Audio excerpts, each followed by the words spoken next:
perjalanan Isra Mi'raj. Bagaimana bijaksananya Rasulullah di saat perjalanan Isra Mi'raj ini. Yang bisa tulis Isra Mi'raj.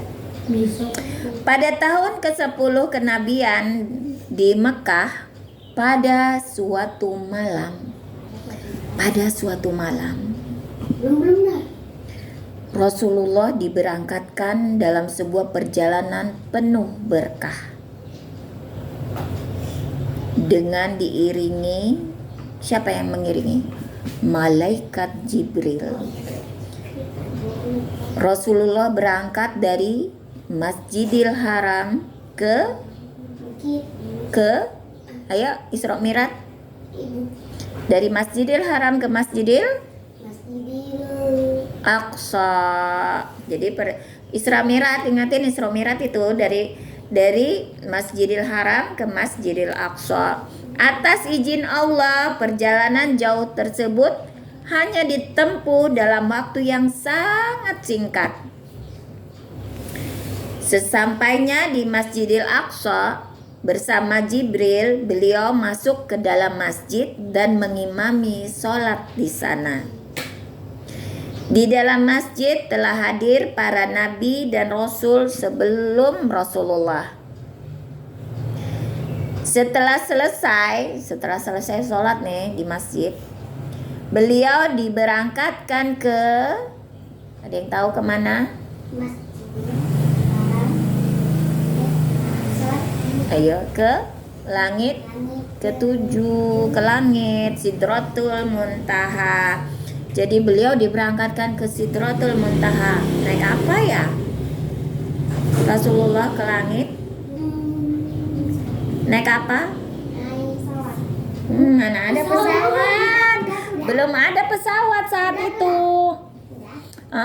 Kuda yang bisa terbang secepat kilat kudanya namanya? Nggak tahu, namanya buraq.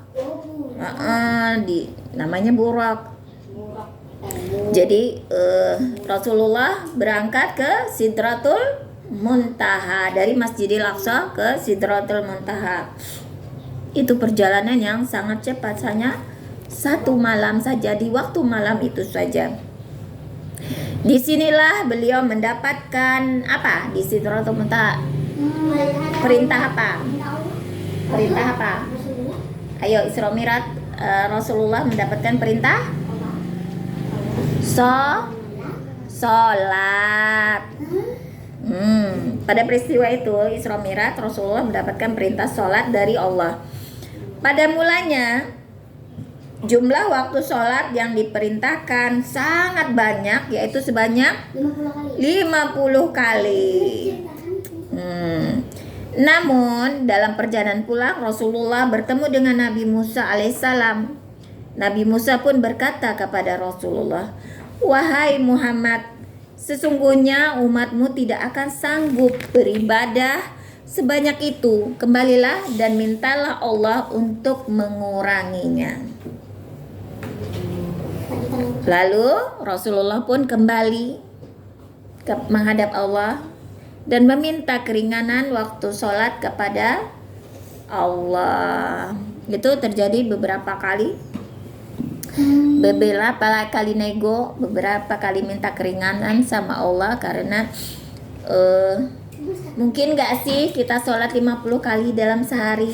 5 kali aja masih bolong-bolong ya, ayo ngaku 5 kali masih ada yang gak sholat. Gimana kalau 50 kali?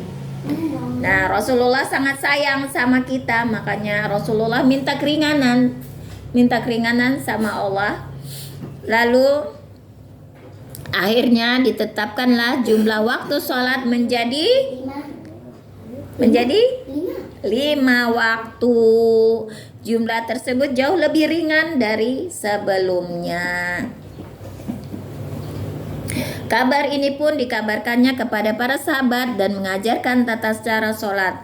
Sejak saat itu setiap umat Islam diwajibkan untuk sholat 5 waktu dalam sehari. Apa aja? Maghrib, subuh, Isa. Urut-urut. Maghrib, isya, subuh, zuhur. Sudahkah dilakukan semuanya? Ada yang sudah bisa sholat 5 waktu? Ayo angkat tangan siapa yang sudah bisa sholat 5 waktu setiap hari. Alhamdulillah, barakallah. Sama siapa sholatnya? Saya bisa kok. Sama Uti, nenek. Kamu bisa? Alhamdulillah, sudah bisa. Yuk belajar dari sekarang sholat 5 waktu dalam sehari. Cuma 5 waktu kok, enggak jadi 50 waktu.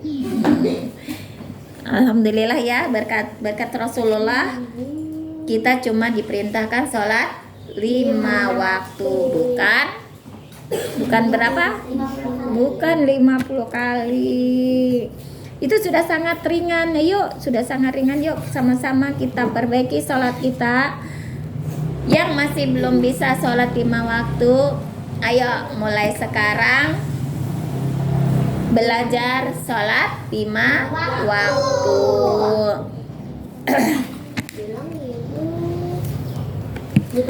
Alhamdulillah,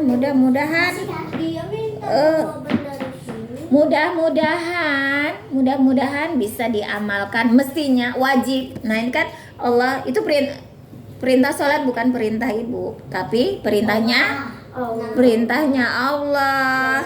Jadi kalau wajib itu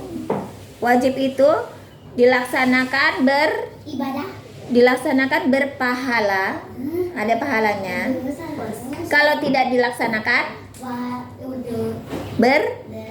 berdosa. Kalau wajib itu, makanya kalau tidak sholat berarti nambah dosa deh. Jadi jangan sampai ya timbangan sebelah kiri kita lebih banyak dari sebelah kanan. Mestinya lebih banyak yang sebelah kanan. Ayo perbaiki sholatnya sama-sama ya. Mulai sekarang tekadkan dalam diri kita, atur strategi. Rasulullah pintar ngatur strategi perang. Kita juga harus pintar mengatur strategi sholat. Ketika ajan nih, Allahu Akbar, udah siap-siap sholat. Ya itu Allah manggil, ayo sudah siap-siap sholat. Atau misalnya lagi ajan tapi masih di sekolahan. Di sekolah sholat nggak sih? Pas lagi ajan gitu. Istirahatnya jam berapa? Setengah 3 satu kali aja istirahatnya. Masuk sekolah jam berapa? Nah, sebelum sekolah sholat zuhur dulu. Usahakan sebelum sholat, harus diusahakan sebelum sekolah. Pergi sekolah kan jam setengah 1. setelah sholat lah, kan masih sempat. Jam 1 kan sekolahnya deket kok. Sekolah masukkan jam berapa? Masih sempat. Azan itu setengah 1 sudah mulai ini ya. Jadi kami sekolah paling 5 menit. Dari setengah 1 ke jam ke jam 1 30 menit. Sholat paling berapa menit? Sebentar. Ke sekolahmu cuma 3 menit 5 menit sampai deket ya. Tidak ada alasan. Yuk mulai sekarang sholat dulu sebelum sekolah. Terus sholat asarnya gimana? Pulang jam berapa? Jam setengah 5. Setengah 5. Istirahat jam berapa? Jam 3. Setengah 3. Oh setengah 3 istirahatnya. Berarti pulang sekolah sholat asar dulu. Sempat. Mandi dulu boleh ya. Dari itu baru main. Nanti sholat maghrib kan ada di rumah. Maghrib ada di rumah, isya ada di rumah.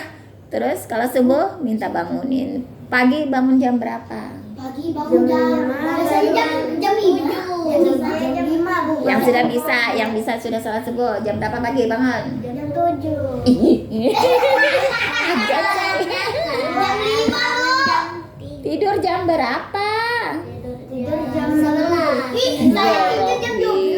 Ya Allah. Ayo mulai sekarang niat minta doa sama Allah. Ya Allah bangunin ya jam subuh itu jam 5 kurang 10. Ya Allah bangunin ya biar bisa sholat subuh. Terus yang punya jam waker bunyiin. Yang punya HP atau HP mamanya bunyiin. Pasang alarmnya jam 5 kurang atau gitu, atau minta bangunin orang tua. Nah, ayo mulai sekarang kita belajar sholat 5 waktu. Kita ikutin perintahnya Allah. Alhamdulillah.